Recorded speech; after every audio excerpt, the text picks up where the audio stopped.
Ngger, putuku, mangertiyo sira. Urip iki ora mung golek slametmu dhewe. Wong urip kuwi duwe kewajiban memayu hayuning bawana, ngayomi lan dandani kaendahaning donya. Elinga, donya iki ora rusak mergo wong ala wae, nanging uga mergo wong apik sing meneng wae. Yen kowe weruh piala nanging milih meneng, alon-alon kowe uga melu ngrusak. Yen kowe duwi daya nanging ora gelem nulungi, berkahmu bisa dicopot tanpa kowe rumangsa.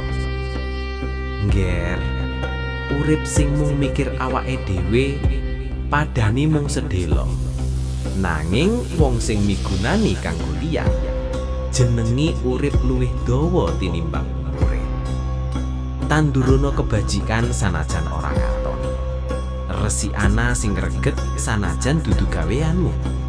Amarga sejatine wong utama kuwi sing bisa nguripi lan ngayomi saupenge. Ngger, ngertiyo, sing memayu bakal dimulyakake, sing rusak bakal ketaman akibate.